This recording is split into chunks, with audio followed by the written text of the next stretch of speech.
Halo sobat, jumpa lagi melanjutkan kisah Nogo Sosro dan Stapu Inten untuk sobat semua. Pada kesempatan ini kita mengambil episode Bersih Tegang Sesama Maiso Jenar. Selamat menikmati. Salam budaya.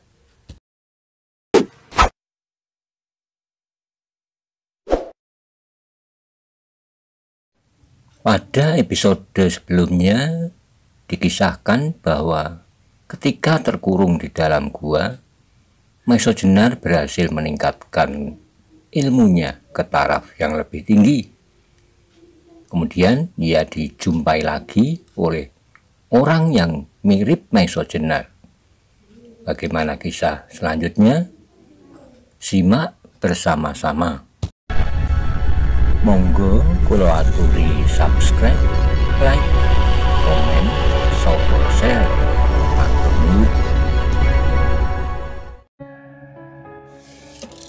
Maka terjadilah suatu benturan yang maha dahsyat. Dua macam kekuatan ilmu sakti yang oleh para pemiliknya dinamai Aji Sosrobirowo telah berbenturan, dan benturan kali ini lebih dahsyat dari benturan kedua kekuatan sakti itu beberapa waktu yang lalu, karena Maiso Jenar telah menemukan inti kekuatan ilmunya. Meskipun demikian, bagaimanapun juga keadaan jasmaniah mereka mempengaruhi pula. Maiso Jenar yang telah sekian lama tersekap di dalam gua itu tanpa sebutir makanan pun harus berbenturan melawan seorang yang segar bugar. Namun pancaran kekuatan yang tersembunyi di balik kekuatan jasmaniah ternyata memiliki kemampuan yang menggirisi.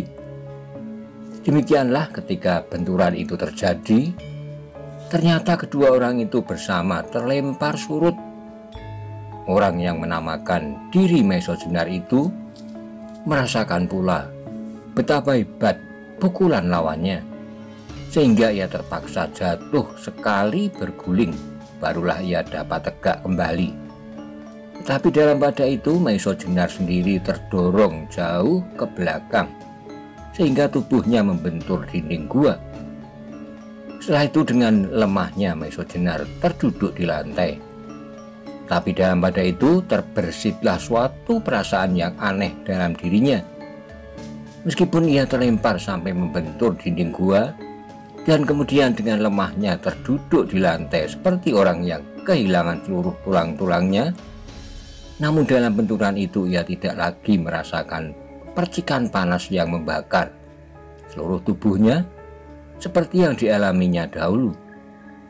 Juga kali ini pun kepalanya tidak menjadi pening, berkunang-kunang, dan ia pingsan. Dengan demikian timbul pulalah suatu pikiran di dalam kepalanya. Seandainya keadaan jasmaniahnya tidak terlalu jelek, mungkin akan dapat mengimbangi pukulan lawannya.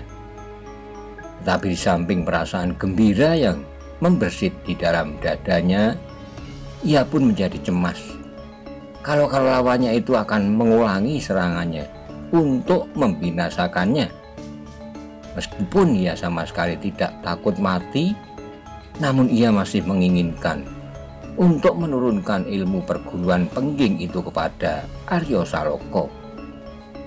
Dan karena itulah terdorong oleh kemauannya yang keras dan tekad yang mantap, terasalah bahwa perlahan-lahan kekuatannya timbul kembali. Sehingga meskipun ia masih harus berpegangan pada dinding gua, namun ia pun berhasil untuk berdiri dan menanti apa yang akan terjadi. Di samping itu ia bersyukur pula bahwa kini di dalam ruangan itu telah menjadi semakin gelap. Dengan demikian ia mengharap bahwa orang itu tidak lagi akan menyerang segera. Kalau saja orang itu menundanya sampai esok, mungkin ia telah mendapatkan sebagian dari kekuatannya kembali. Dalam kegelapan itu, maka Maiso Jenar yang tajam masih mampu menangkap bayangan samar-samar di hadapannya. Tetapi sampai sekian lama ia menyaksikan bayangan itu tegak tak bergerak. Dan kemudian ternyatalah apa yang diharapkan Maisa Jenar. Sebab ruangan yang semakin kelam, maka orang itu pun berkata, "Untunglah bagimu, ruangan ini menjadi amat gelap, sehingga aku berhasrat untuk menunda umurmu sampai besok.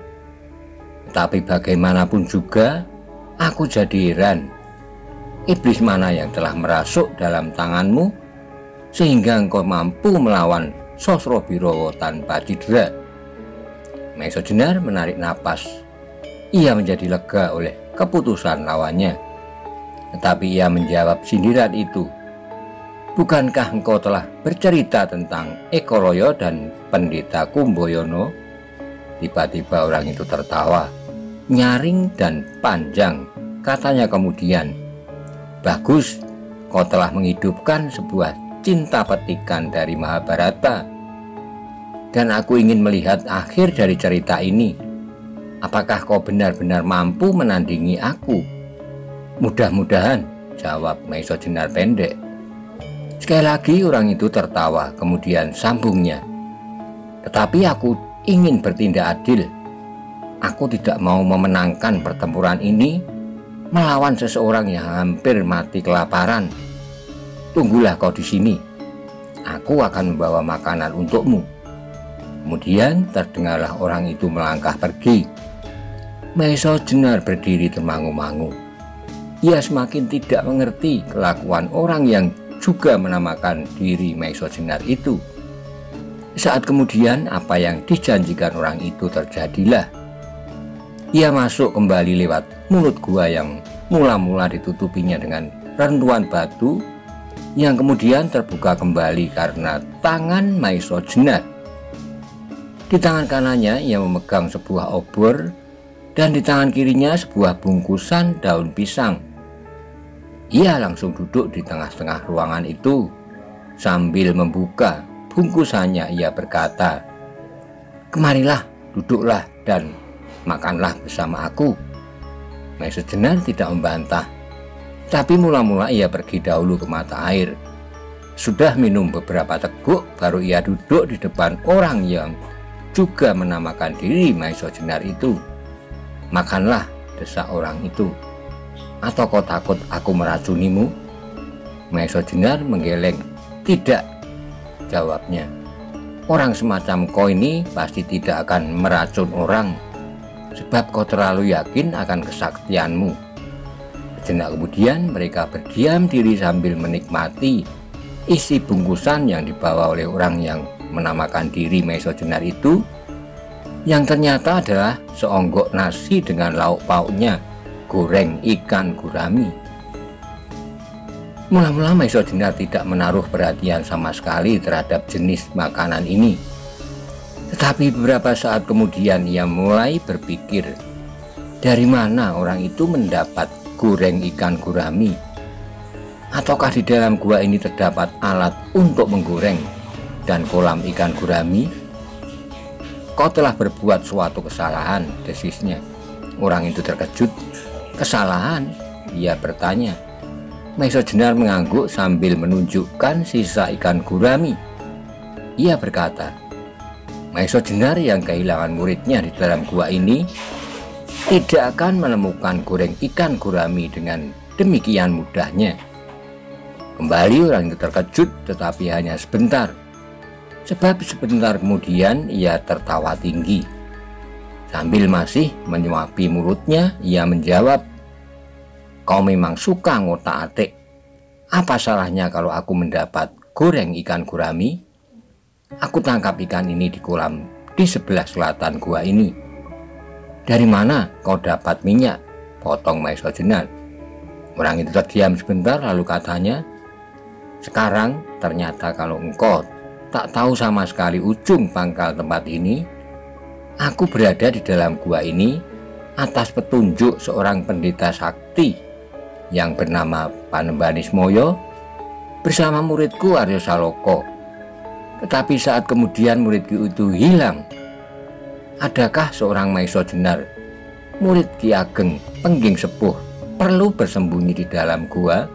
Bantah Mahesa Jenar. Sekali lagi orang itu terdiam. Setelah berpikir sebentar barulah ia menjawab, "Kalau engkau mengaku pula bernama Mahesa Jenar, apa pula kerjamu di sini?" Mahesa Jenar membetulkan duduknya.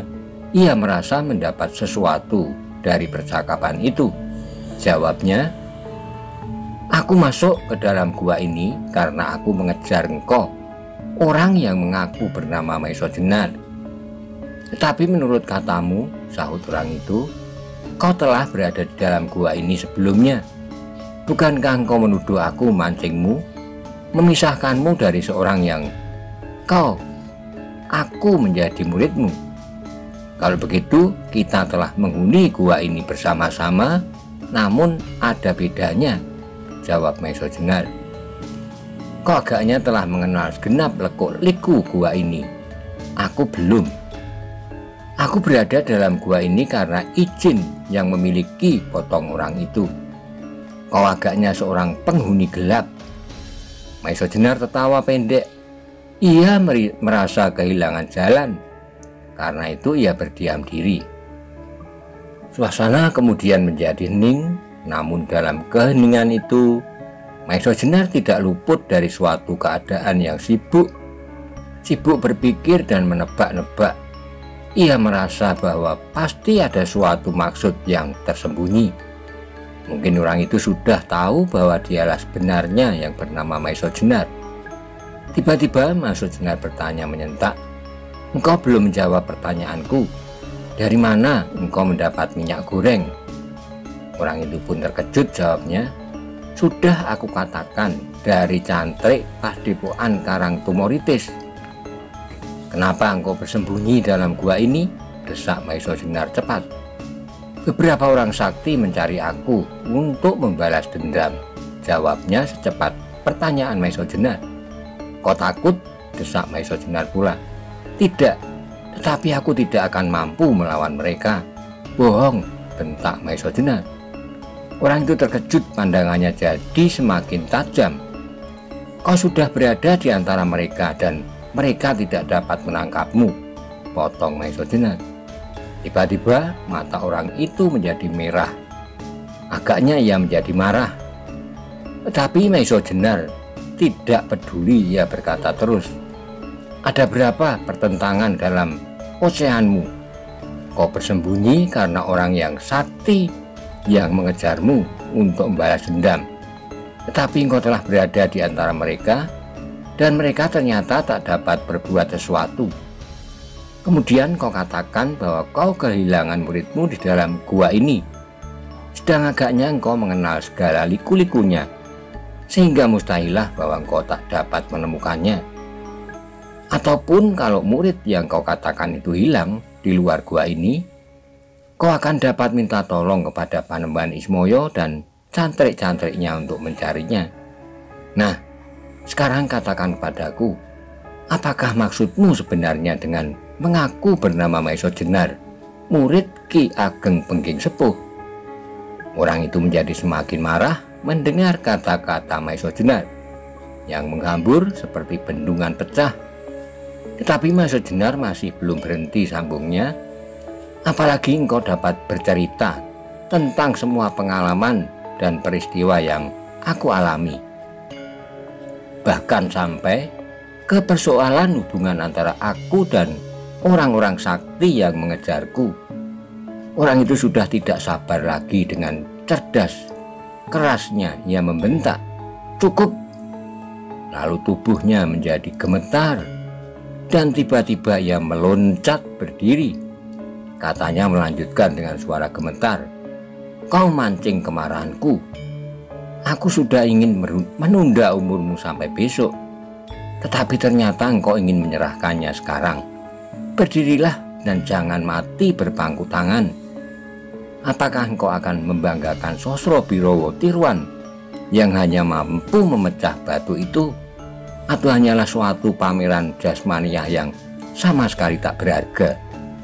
Setelah itu, ia mencari sebuah batu untuk menyandarkan obornya. Kemudian sambil mempersiapkan diri, ia berkata, Marilah kita mulai, jangan lewatkan waktu dengan sia-sia. Lagi Maisojenar terkejut bukan kepalang. Kalimat itu adalah kalimat yang sering diucapkan oleh gurunya pula. Sudah berapa kali ia mendengar orang yang menamakan dirinya Maisojenar itu pasti mempunyai hubungan dengan gurunya. Kalau tidak akan ia menyebut beberapa kata-kata yang bersamaan yang selalu ditujukan kepada dirinya dan saudara seperguruannya almarhum. Sebelum ia menemukan suatu jawaban, terdengar orang itu berkata pula, "Berdirilah dan pergunakan Sosrobirowo buatanmu yang tidak lebih dari sebuah pedang yang tumpul. Dengan pedang yang berat dan tumpul itu, kau dapat mematahkan besi gligen dengan mengandalkan kekuatan jasmaniah. Tetapi kalau engkau ada sehelai kapuk yang melayang-layang di bawah angin, pedangmu itu tidak akan berguna. Kau tidak akan mampu membelah helai kapuk itu, bagaimanapun kuatnya tenaga jasmaniahmu. Tetapi untuk menolongnya, kau perlukan sebuah pedang yang tidak perlu berat dan kuat, namun ia harus tajam setajam perasaanmu." Sekali lagi Maisojenar tersentak. Kata-kata itu sama sekali bukan kata-kata seorang yang marah dan akan membunuhnya, tapi justru kata-kata yang sangat diperlukannya. Dengan Mesurogo, ia sekarang mampu menangkap isi kata-kata itu. Bahkan justru sebagai penjelasan atas perbedaan watak dari gerak-gerak wadaknya dan gerak-gerak dirinya yang dilihatnya di luar wadaknya. Tapi sekali dua buah pedang yang berat, kuat namun tumpul, yang mampu memecah benda apapun, dan yang lain benda yang ringan tetapi bermata tajam. Hanya dengan pedang semacam itulah ia akan mampu memotong selai kapuk yang diterbangkan. Apalagi di dalam kata-katanya, orang itu ternyata menganggapnya betapa tajam perasaannya, sehingga untuk memangkas kapuk yang diterbangkan angin diperlukan pedang setajam perasaannya. Saat kemudian kembali orang itu berkata, "Berdirilah, aku sudah hampir mulai." Tapi Maisojenar tidak juga mau berdiri. Ditatapnya saja wajah orang yang menamakan diri Maisojenar itu, seolah-olah sampai menembus ke dalam otaknya. Di dalam cahaya obor yang masih menyala-nyala di samping mereka, Maisojenar dapat melihat wajah itu dengan agak jelas. Kalau orang itu dihilangkan rambut-rambut yang melingkari mukanya, ia akan dapat memastikan bahwa tak seorang pun akan mengenalnya sebagai Maisojenar. Tetapi yang mengherankan, segala gerak, tingkah laku, serta setiap unsur gerak yang dilakukan adalah tepat seperti yang dikenal dan dilakukannya. Bahkan tidaklah mungkin bahwa secara kebetulan orang itu mengulang kata-kata gurunya sampai beberapa kali. Karena itulah maka ia sampai pada suatu kesimpulan bahwa orang itu pasti mempunyai hubungan dengan gurunya, apapun sifatnya. Dengan demikian maka tidak sewajarnya kalau ia melawannya. Bahkan ketika sekali lagi orang yang berdiri di hadapannya itu menyuruhnya berdiri, Maisojenar menjawab, "Tidak, aku lebih senang duduk menikmati makanan yang kau bawakan." "Kau takut menghadapi kematian?" tanya orang itu. "Sejak semula aku berkata bahwa kematian bukanlah sesuatu yang menakutkan," jawab Maisojenar. "Kalau begitu, kau menunggu apa lagi?" desak orang itu tidak sabar. "Kau benar-benar mau berkelahi?" tanya Maisojenar kemudian. "Sebagaimana kau lihat, aku sudah siap," jawabnya. "Aku tidak," potong Maisojenar. "Kau takut?" sahut orang itu. Maisojenar menggeleng, katanya, "Aku tidak takut, tetapi aku tidak akan dapat menyamai kesaktianmu. Tidak ada gunanya." Mendengar jawaban itu, orang yang menamakan diri Maisojenar itu mengerutkan keningnya, kemudian katanya, "Nah, kalau begitu kau mengaku sekarang bahwa kau bukanlah Maesa Jenar, murid Ki Ageng Pengging Sepuh. Sebab Maesa Jenar bukanlah seorang pengecut. Siapa bilang? Bantah Maesa Jenar.